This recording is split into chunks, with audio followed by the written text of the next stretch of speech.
today's topic or today's theme is not according to the flesh. Topik pada hari ini adalah bicara tentang tidak menurut daging atau tidak menurut pandangan manusia. And this topic was actually something that Pastor Iskandar and myself we preached towards via online to IGC Palembang. Dan ini merupakan satu topik yang saya dan juga Pastor Iskandar khotbahkan bersama-sama melalui di daring di IGC Palembang. And after that Sunday topic, which was something like, Pastor, you need to help me, maybe it was a month ago, it was possibly a month ago, that this theme, not according to the flesh, keep coming back again and again on my heart and on my mind. Dan kira-kira dalam 1 bulan ini tema tentang tidak menurut daging atau tidak menurut pandangan manusia ini terus-menerus masuk di dalam pikiran saya. And as I begin to re-look at what I preach on in IGC, I saw that there's so many things I actually miss out. Dan saat saya melihat kembali apa yang sudah saya khotbahkan di IGC, saya menemukan ada banyak hal yang sebenarnya saya lewati, saya tidak bahas.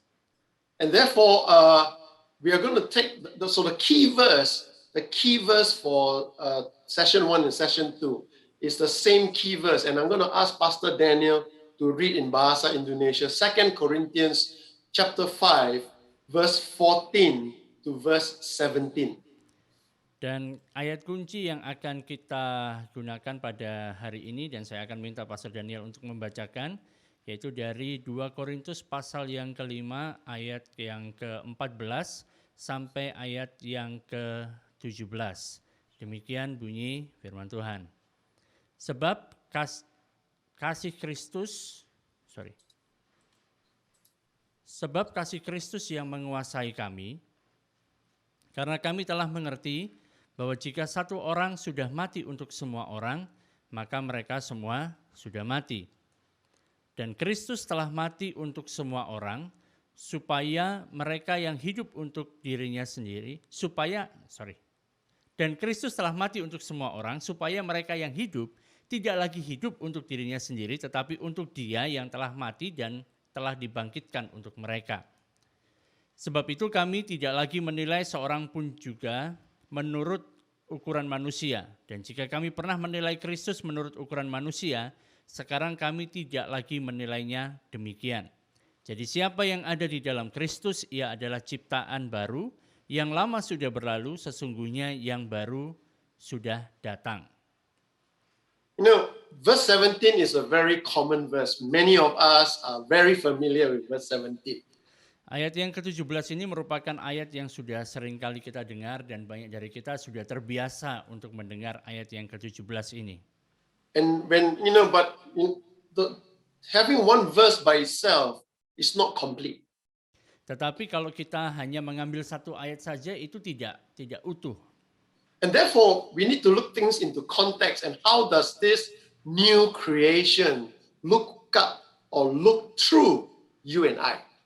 Oleh karena itu kita perlu melihat secara dari konteksnya, bagaimanakah ciptaan yang baru ini terlihat dan bisa dilihat di dalam kita. And verse 16 says, even though we consider Jesus according to the flesh. Ayat yang ke-16 mengatakan, sebab sekalipun kami pernah menilai Yesus menurut ukuran manusia.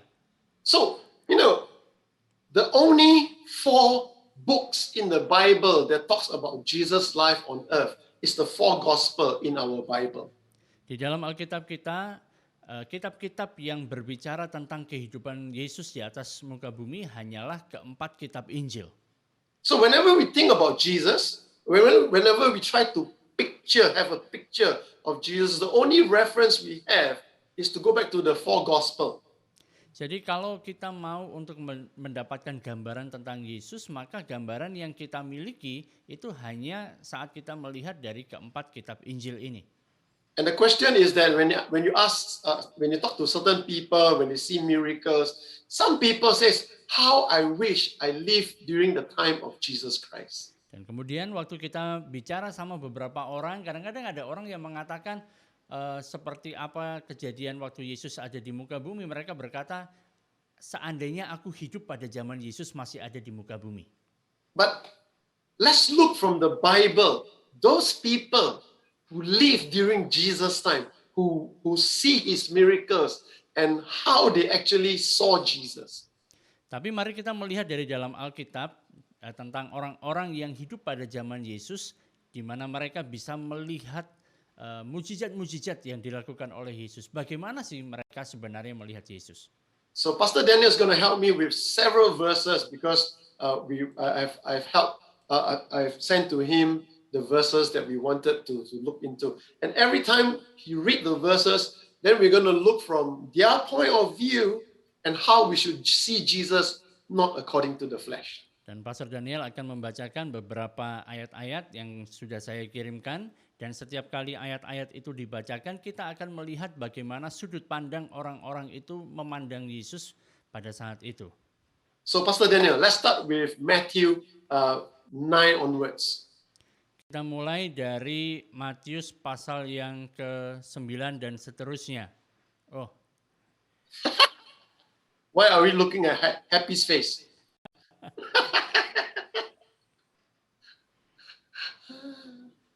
Karena ya, saya akan bacakan dari Matius pasal yang ke-9, ayatnya yang ke-10. Kemudian ketika Yesus makan di rumah Matius, datanglah banyak pemungut cukai dan orang berdosa dan makan bersama-sama dengan dia dan murid-muridnya. 11. Pada waktu orang Farisi melihat hal itu, berkatalah mereka kepada murid-murid Yesus, "Mengapa gurumu makan bersama-sama dengan pemungut cukai dan orang berdosa?" So you see that the first group, people who saw Jesus face to face, and they see the kind of friends Jesus have. Jadi saudara bisa melihat tentang Yesus di sini dan bagaimana seperti apa sih teman-temannya Yesus, teman-teman yang dimiliki oleh Yesus, para sahabat Yesus seperti apa. Now, you and I, we have the benefit of the Bible. So we know Jesus is the Son of God. He's resurrected. But at that time, they don't know. Saudara dan saya, kita punya keuntungan karena kita memiliki Alkitab. Jadi dari Alkitab kita bisa belajar, kita bisa tahu bahwa Yesus adalah anak Allah. Tetapi pada masa itu, orang-orang itu nggak tahu bahwa Yesus adalah anak Allah. So, they look at Jesus, they look at Jesus and they say, hey, this guy, he all these sinners, all these tax collector. That means he must be a sinner and a tax collector himself. Jadi saat mereka melihat orang-orang ini, ini kan ada orang-orang berdosa, ada para pemungut cukai, berarti Yesus ini juga golongan orang berdosa. Isn't it how we look at people? We look at people like who are their friends. Jadi bukankah begitu saat kita melihat orang, bahwa kita melihat mereka dari siapa teman-teman mereka? We look at them and then we immediately, because we see their friends behave like that, that means they are no better.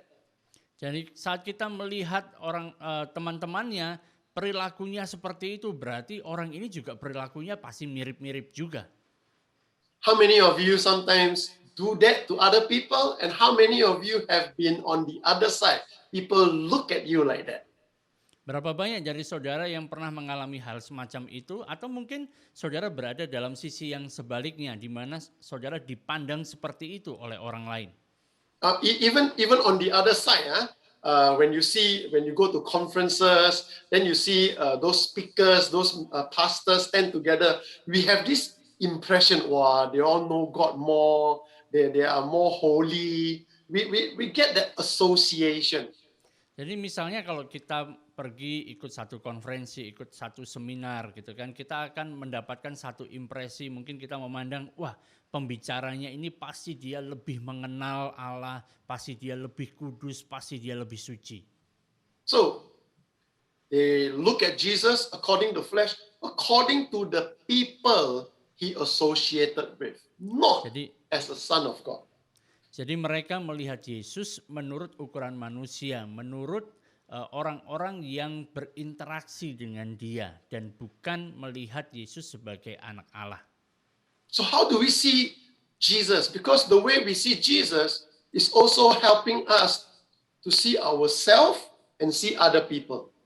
Lalu bagaimana cara kita melihat Yesus? Karena bagaimana cara kita melihat Yesus itu juga merupakan cara kita melihat diri kita sendiri dan juga kita bisa melihat orang lain. Because if we see Jesus according to the flesh, then we will see ourselves according to the flesh. And the result is that we will also see other believers, other people according to the flesh. Jadi kalau kita melihat Yesus menurut ukuran manusia, menurut daging, maka kita juga akan melihat diri kita menurut ukuran manusia, menurut daging. Dan kita juga akan melihat orang-orang lain juga menurut daging juga. And then we become judgmental. Sehingga kemudian kita menjadi orang yang gampang sekali untuk menghakimi. Which makes us religious. Yang membuat kita menjadi orang-orang yang agamawi. So let's look at the second, we got quite a number of verses to look at the second passage of verses in Mark chapter 2. Pastor Daniel, please. Mari kita lihat ayat yang berikutnya di dalam Markus pasal yang kedua. Pada suatu kali ketika murid-murid Yohanes dan orang-orang Farisi sedang berpuasa, datanglah orang-orang dan mengatakan kepada Yesus, "Mengapa murid-murid Yohanes dan murid-murid orang Farisi berpuasa tetapi murid-muridmu tidak?" So you find that here they are trying, the religious people or the people, whether they are John's disciple who are not religious and the Pharisees, two different groups. One is a Pharisee, one is John disciple, and John criticized the Pharisees. Dan di sini kita melihat kan ada orang-orang saat melihat bagaimana Yesus dan murid-muridnya. Di sini ada dua kelompok orang, yang satu adalah orang Farisi dan satunya adalah murid-murid Yohanes. Murid-murid Yohanes ini sebenarnya bukan orang agamawi, tetapi bagaimana kita lihat di sini mengapa sepertinya murid-murid dari Yohanes ini juga mempertanyakan mengapa seperti ini yang dilakukan oleh murid-murid Yesus. And these two different groups ask the same question. Hey, how come people fast, you don't fast? Jadi dua kelompok ini bisa menanyakan pertanyaan yang sama. Kenapa yang kami semuanya ini berpuasa? Kenapa kalian tidak puasa? And therefore, people see Jesus, and if he is supposed to be a religious person, then he must do religious way. Jadi orang melihat tentang Yesus, kalau Yesus harusnya adalah orang yang religius atau orang yang beragama, maka dia harus melakukan segala sesuatu dengan tata cara agama juga. And therefore, if you are during Jesus' time, you live in Jesus' time, you will want to say, if he is my rabbi, if he is my teacher, then he must be fasting, like the rest of the religious people fasting.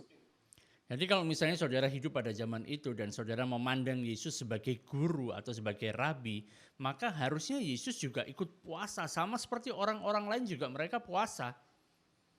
And in the same way, when we do that to ourselves, that if this church, if this synod, they are fasting, they are doing youth, they are doing this, they are doing that. If I don't do this, then I am also not.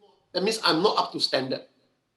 Jadi kalau misalnya kita juga bisa melihat hal yang sama, misalnya kita melihat satu sinode ini mengadakan puasa misalnya, atau mengadakan kegiatan ini, kegiatan itu, dan kalau misalnya kita tidak mengikuti, kita tidak ikut yang seperti itu, sepertinya aku ini belum mencapai standar. And therefore the way we look at Jesus, if Jesus is like that in the flesh, if Jesus is like that, and Jesus not doing this, then he doesn't fit my idea of what a rabbi, what a pastor, what a synod should be. Dan kalau misalnya Yesus kemudian tidak melakukan hal yang seperti itu, kita kemudian bertanya-tanya, kok nggak cocok ya, kok tidak sama ya dengan pandanganku, pemikiranku. Harusnya kan seorang guru, seorang rabi seperti ini. Seorang pastor, seorang pendeta, seorang gembala harusnya begini. Dan sinode harusnya seperti ini, kok tidak cocok. And sometimes when we do that, if we look Jesus according to the flesh, then we will see, hey, we are not actually looking at Jesus. If you don't keep your eyes on Jesus, then you will look at other religion, other religious people, how they practice, and then you copy them. Therefore, you and I become not Christ-centered, but world-centered.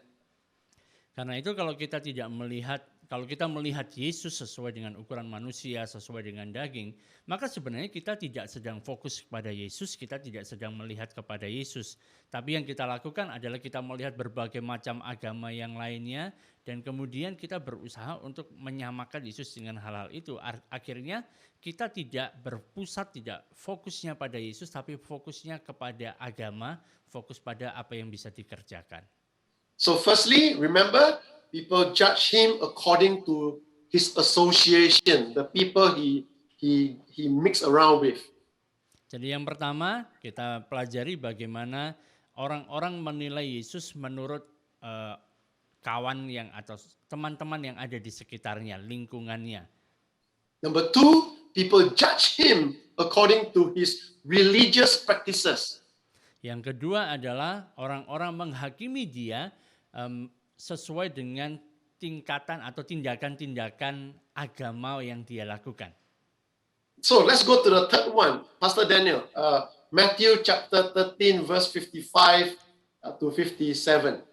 Yang ketiga adalah dari Matius pasal yang ke-13 ayat 55 sampai 57. Bukankah ia ini anak tukang kayu? Bukankah ibunya bernama Maria dan saudara-saudaranya Yakobus, Yusuf, Simon, dan Yudas? Dan bukankah saudara-saudaranya perempuan semuanya ada bersama kita? Jadi dari mana diperolehnya semuanya itu? Lalu mereka kecewa dan menolak dia. Maka Yesus berkata kepada mereka, seorang nabi dihormati di mana-mana kecuali di tempat asalnya sendiri dan di rumahnya. So you see that even, you come from this kampong. It's strange, huh? It's strange. Think about this, huh? If you come from a kampong and the kampong is unknown. Jadi ini cukup aneh, misalnya kan saudara berasal dari sebuah kampung dan kampung ini tidak terkenal. I say kampong, not kupang. I say kampong, not kupang. Saya bilang kampung ya, bukan kupang.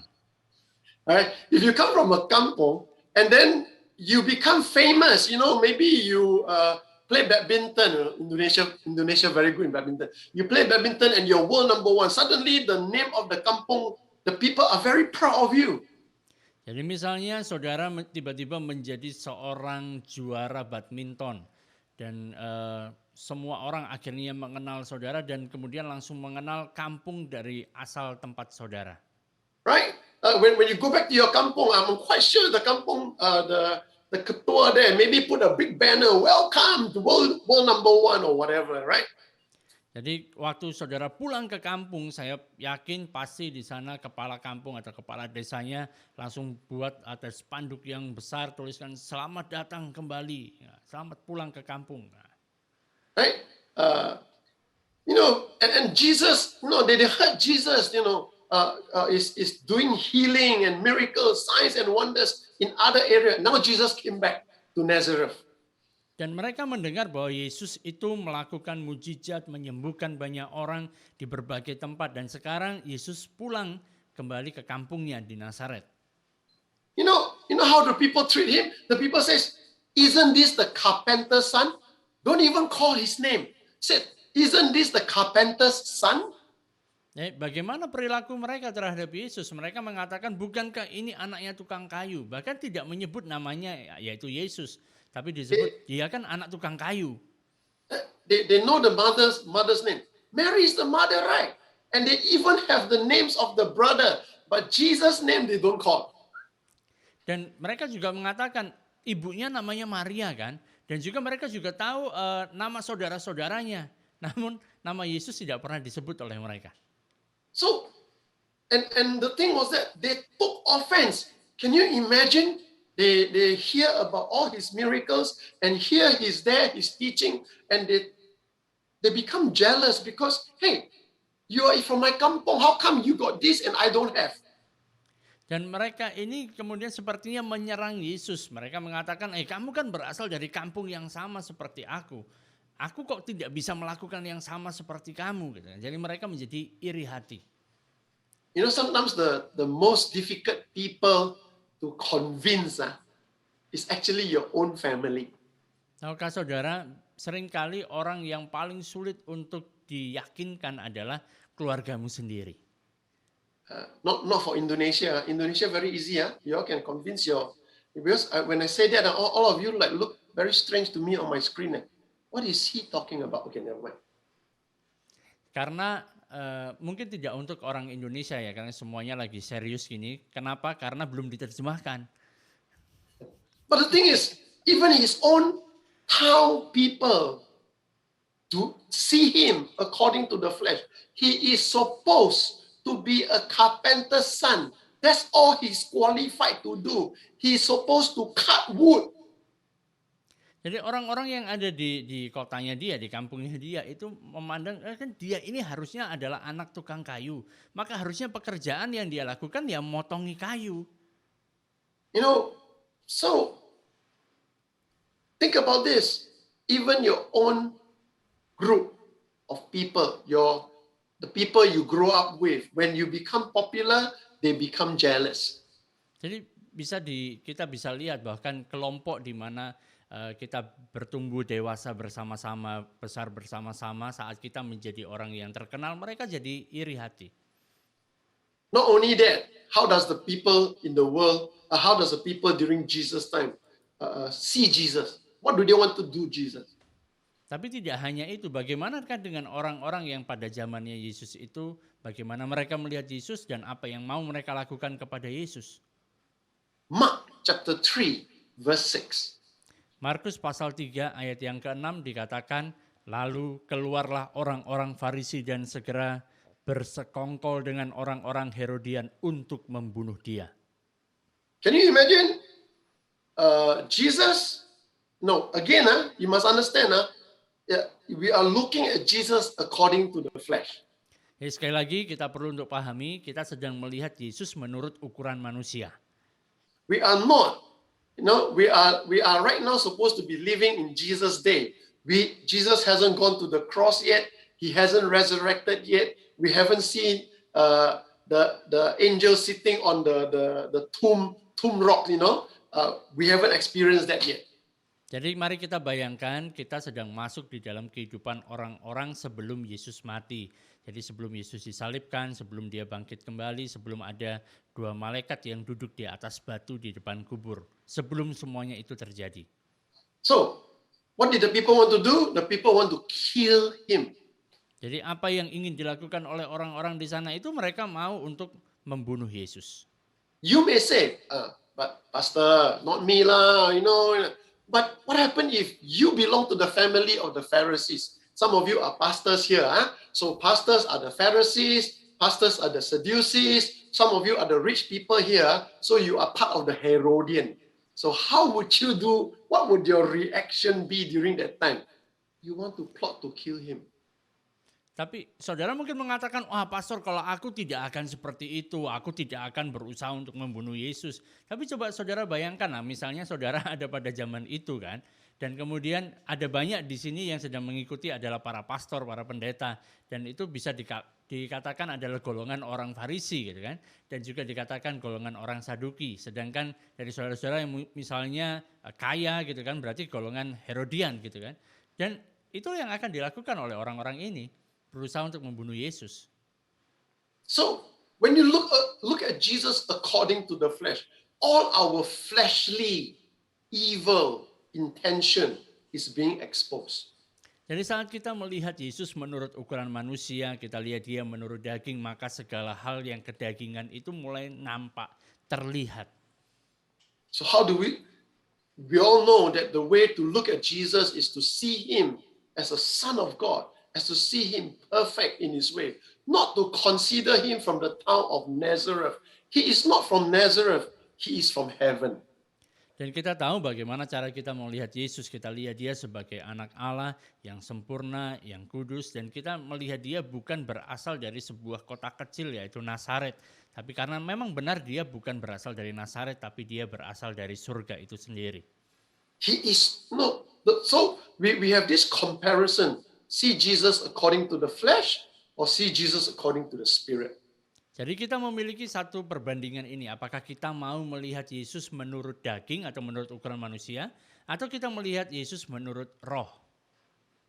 Okay. Now let's look at how his own family think about Jesus. Nah, sekarang mari kita melihat bagaimana keluarganya sendiri berpikir tentang Yesus. Okay. Pastor Daniel, Mark chapter 3 verse 20. Markus pasal yang ketiga ayat yang ke-20. Kemudian Yesus masuk ke sebuah rumah, maka datanglah orang banyak berkerumun pula, sehingga makan pun mereka tidak dapat. Waktu kaum keluarganya mendengar hal itu, mereka datang hendak mengambil dia, sebab kata mereka, ia tidak waras lagi. Dan ahli-ahli Taurat yang datang dari Yerusalem berkata, ia kerasukan Beelzebul. Dan hang on. Until verse 21 only. Verse 21 only. Yeah. So here you have Mary, the mother of Jesus, his brother, and his sisters. People who live in the same household.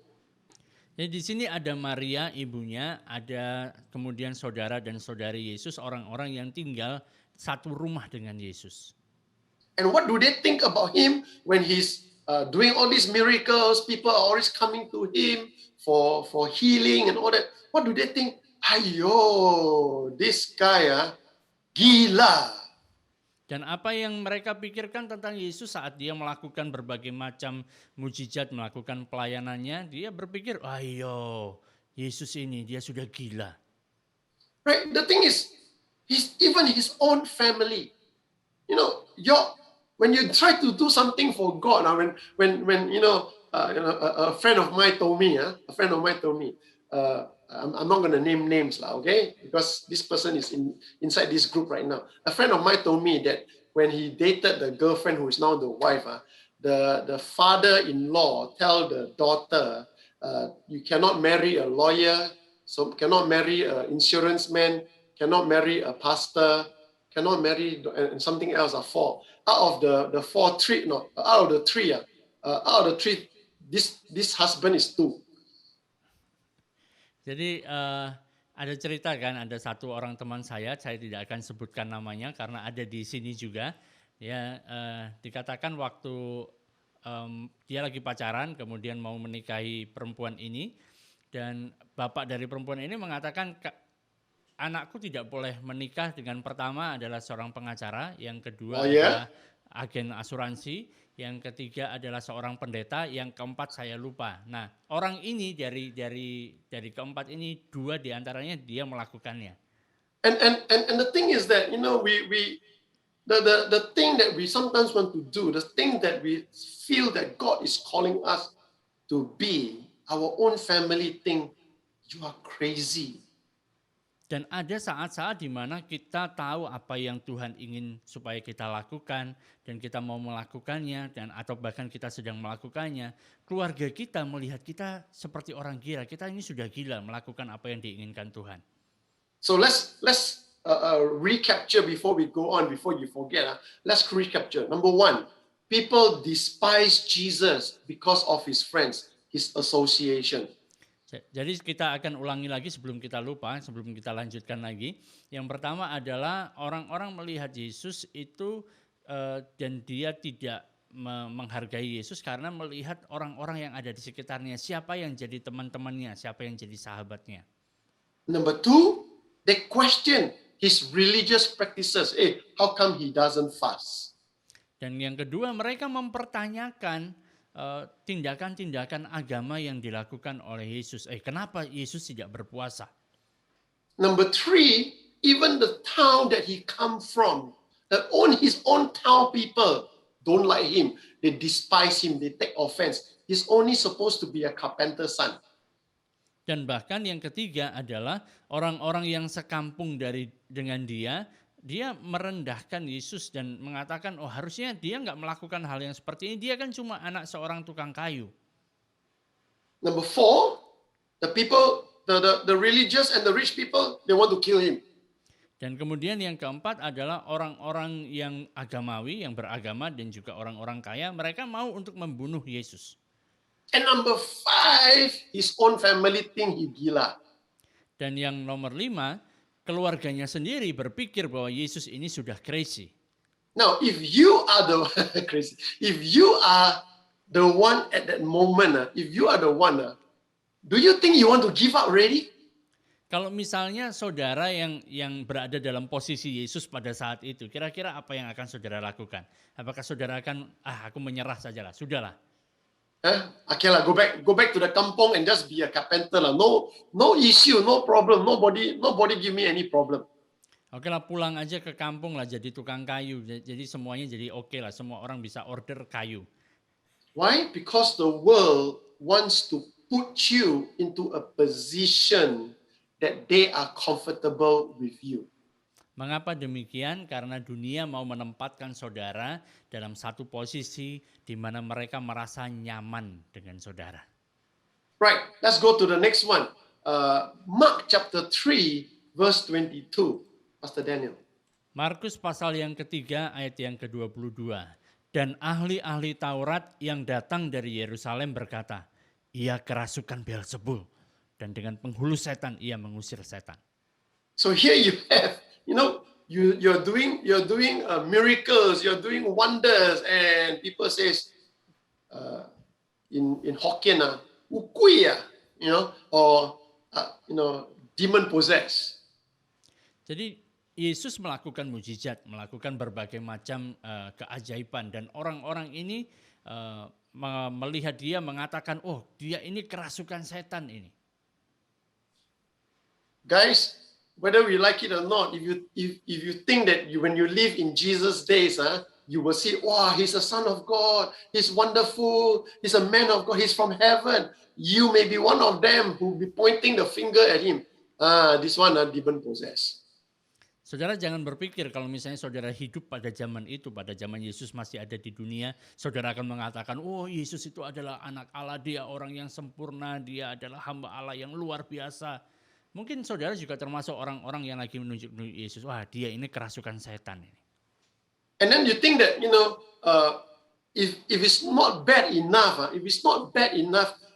if your own family or your own people don't like you, read the next verse, Pastor Daniel, John chapter 1, verse 45 to 46. Dan kalau misalnya dari keluarga yang menentang itu masih kurang buruk lagi, kita lihat ayat berikutnya dalam Yohanes pasal 1 ayat yang ke-45. Dikatakan Filipus bertemu dengan Nathanael dan berkata kepadanya, kami telah menemukan dia yang disebut oleh Musa dalam kitab Taurat dan oleh para nabi, yaitu Yesus anak Yusuf dari Nazaret. Kata Nathanael kepadanya, mungkinkah sesuatu yang baik datang dari Nazaret? So even, not only your own kampung people don't believe in you, not only your family don't believe in you, people who hear, you are from the kampung, you sure or not? World number 1 badminton, you sure or not? Medan can or not? Jadi tidak hanya orang yang berasal dari kampungnya, tetapi orang lain yang kemudian mendengar, dia berasal dari kampung ini ya, dari Nazaret ya. Kamu yakin dari kampung itu, dari tempat itu, jadi juara dunia? Nggak mungkin itu. You sure or not? Kupang can have the world number 1 tennis player. You don't know, right? Kamu yakin misalnya dari Kupang ada juara tenis dunia di sana? So the thing is that not only from the inside his own town, his own kampung, they rejected him. People when they hear, Nazareth? Cannot be what?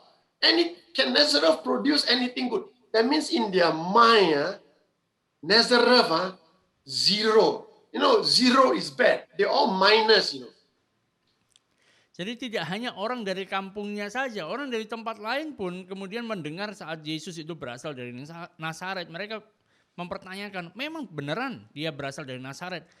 emangnya ada sesuatu hal yang bagus dari Nazaret? Ada hal yang baik yang bisa berasal dari Nazaret. Jadi ini bukan hanya sekedar nol, tapi di bawah nol, minus.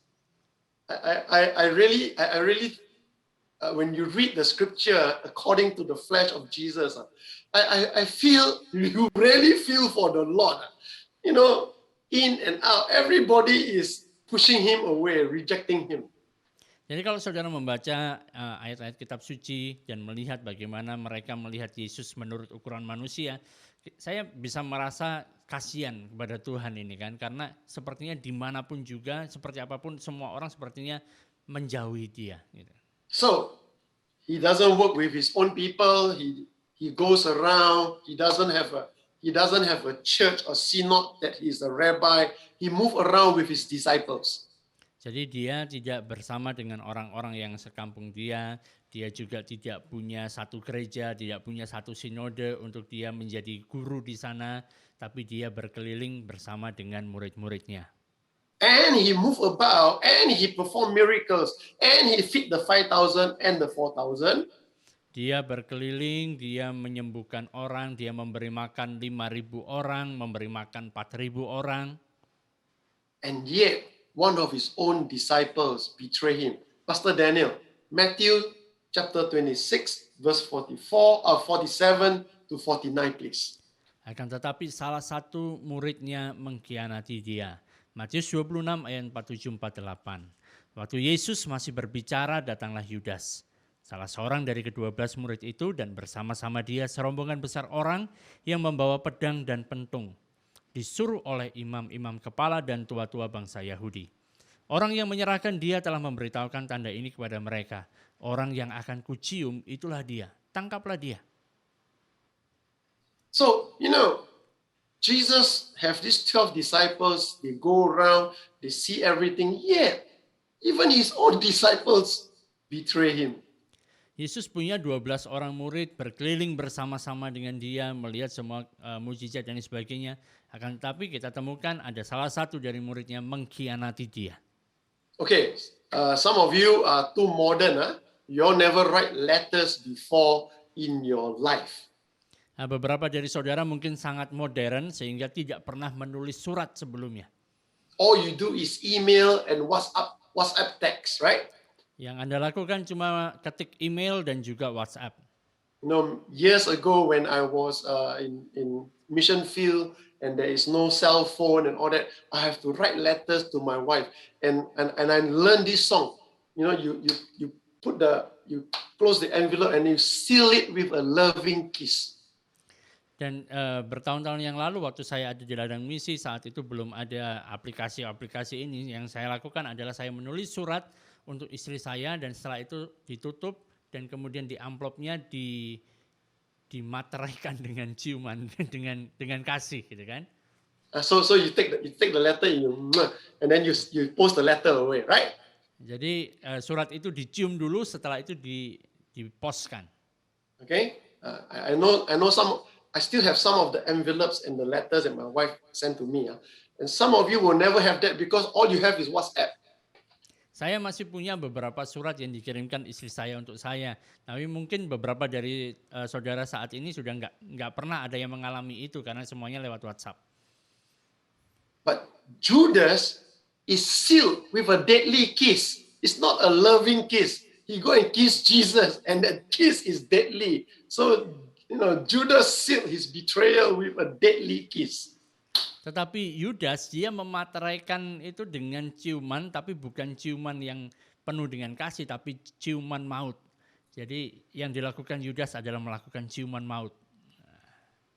So here you find that not only one of his own disciples betrayed him. Look at what the rest of the disciples did. Pastor Daniel, chapter 26 again, verse 55. Berikutnya, tidak hanya ada muridnya yang mengkhianati dia, tapi apa yang dilakukan oleh murid-murid yang lainnya. Pasal yang ke-26, Matius ayat yang ke-55. Pada saat itu, Yesus berkata kepada orang banyak, "Sangkamu aku ini penyamun, maka kamu datang lengkap dengan pedang dan pentung untuk menangkap aku. Padahal tiap-tiap hari aku duduk mengajar di bait Allah dan kamu tidak menangkap aku." 56. Akan tetapi semuanya ini terjadi supaya genap yang ada tertulis dalam kitab nabi-nabi, lalu semua murid itu meninggalkan dia dan melarikan diri. So not only have one of them betrayed him, all of them deserted him. They ran away from him. Jadi tidak hanya satu orang mengkhianati dia, tapi semua muridnya melarikan diri meninggalkan dia. So if you think that you want to be one of those who saw Jesus face to face, experience his miracles, walk with him, talk with him, you will never betray him. Guess what? You will also run away. So Jadi that is according to the flesh. Kalau misalnya saudara berpikiran, wah aku kan ada bersama-sama dengan Yesus, aku pasti akan selalu setia sama dia. Aku sudah melihat segala sesuatu yang menjadi mujizat yang dia lakukan. Aku tetap akan mau sama dia. Aku tidak akan meninggalkan dia. Kalau saudara ada di sana saat itu, pasti saudara juga ikut melarikan diri. Karena saudara melihat Yesus secara daging. And the thing is this, even today, you don't need to have your pastor or your leader or whoever to be arrested for whatever wrong. You just don't like him only, you also desert him. Jadi bahkan saat inilah kalau misalnya kan tidak perlu sampai gembala saudara atau pendeta saudara melakukan sesuatu hal yang salah dan kemudian dia ditangkap oleh polisi misalnya. Tapi kalau misalnya saudara nggak suka aja sama dia, nggak suka sama gembalamu, kamu sudah bisa meninggalkan dia.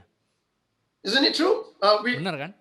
Little thing and we are so easily offended and then we walk away. Jadi hal-hal yang kecil kita gampang sekali tersinggung kemudian kita pergi meninggalkan dia. And that is why that not only one of his disciples betrayed him, not only the rest of the disciples ran away from him. Look at what Peter did in Luke chapter 22 verse 56 onwards. Pastor Daniel, please. Jadi tidak hanya semua murid itu lari meninggalkan dia, kita lihat juga apa yang dilakukan oleh Petrus di dalam Lukas pasal yang ke-22 mulai dari ayat yang ke-56. Seorang hamba perempuan melihat dia duduk dekat api. Ia mengamat-amatinya lalu berkata, juga orang ini bersama-sama dengan dia. Tetapi Petrus menyangkal katanya, bukan, aku tidak kenal dia. Tidak berapa lama lagi, kemudian seorang lain melihat dia, lalu berkata, engkau juga seorang dari mereka. Tetapi Petrus berkata, bukan, aku tidak. Dan kira-kira sejam kemudian seorang lain berkata dengan tegas, sungguh orang ini juga bersama-sama dengan dia, sebab ia juga orang Galilea. Tetapi Petrus berkata, bukan, aku tidak tahu apa yang kau katakan. Seketika itu juga sementara ia berkata, berkokoklah ayam. Lalu berpalinglah Tuhan memandang Petrus, maka teringatlah Petrus bahwa Tuhan telah berkata kepadanya, sebelum ayam berkokok pada hari ini, engkau telah 3 kali menyangkal aku. So the story of this passage is, what do you do to the rooster? You cook it and eat it. Jadi cerita di sini adalah apa yang dilakukan kepada ayam itu adalah dimasak. No, it's like we always get people says, "Wow, I will follow you. Nothing will break this bond." We are always and yet, if you trust people according to the flesh, people will always turn against you. Dan mungkin ada orang-orang yang mengatakan, "Wah, aku akan terus mengikuti kamu, tidak akan ada yang bisa memisahkan ikatan yang begitu dekat ini." Tapi kalau kita melihat orang menurut ukuran manusia, menurut daging, selalu akan ada yang mengecewakan. And it's amazing. It is amazing that we have so many people says, "How I wish I lived during when Jesus walked on the earth." You know something? If you are a Gentile, you will never see Jesus. Dan cukup luar biasa kan, ada banyak orang yang mengatakan, oh seandainya aku hidup pada zamannya Yesus. Masalahnya saudara, kalau saudara bukan orang Yahudi, artinya saudara dari bangsa-bangsa lain, saudara tidak punya kesempatan untuk ketemu sama Yesus. Because Jesus never traveled to Singapore and Indonesia. Karena Yesus tidak pernah pergi ke Singapura atau Indonesia pada saat itu. He doesn't even travel to Egypt. Only when he was a baby, he was brought to Egypt to escape Herod. But after that, he never do ministry in Egypt.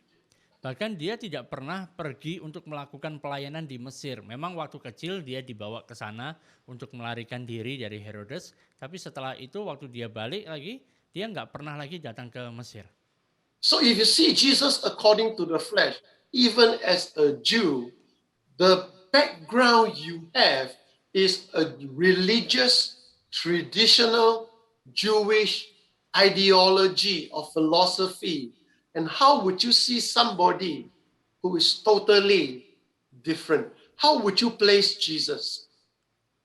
Jadi kalaupun misalnya saudara memang melihat Yesus pada saat itu dan tiba-tiba saudara menjadi orang Yahudi itu dibesarkan di dalam suatu lingkungan, dalam satu kebiasaan, dalam satu kebudayaan dari agama Yahudi yang benar-benar punya pandangan tertentu, yang mereka punya ideologi tertentu, mereka punya filosofi yang sudah tetap. Dan kemudian saat melihat Yesus dan dia berbeda, kira-kira seperti apa pandangan saudara tentang Yesus?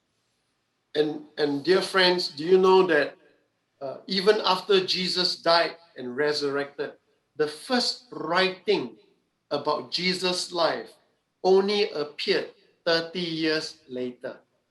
Dan bahkan setelah Yesus bangkit dari kematian, tulisan pertama tentang kehidupan Yesus itu hanya munculnya itu baru 30 tahun setelah kejadian tersebut. So let's do recap. We did the first recap. Let's do the second recap. All right. What do the people want to do? Number one, this is the second recap. How does the people respond to him? The people call him demon possessed. He used satanic power.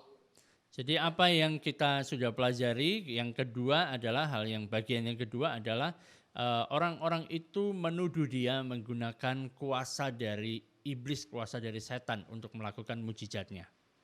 How do the people judge him? They judge him according to the town he came from. He's from Nazareth. We do that even today. Dan bagaimana orang-orang ini menilai dia, menghakimi dia, dia dinilai dari asal daerahnya. Dan kita juga mungkin sering melakukan hal yang sama pada saat ini. I mean, think about this. You think about this. If you are an employer and you got only one job opening and you got 3 applicants, and all 3 are university graduate. One is from Harvard University or USA. One is from Australia. One is from we do not know where.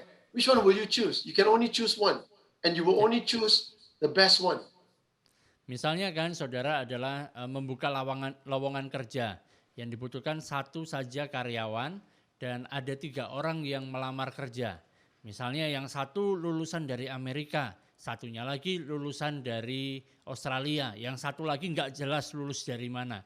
Kira-kira mana yang akan saudara terima? Kita selalu akan menerima yang terbaik.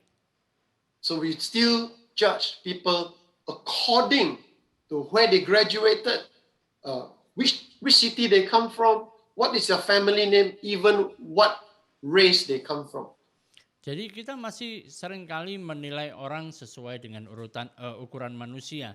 Misalnya dia lulus dari universitas mana, dia berasal dari daerah mana, dari kota mana, atau dia itu dari keluarga mana, atau bahkan dari rasnya seperti apa.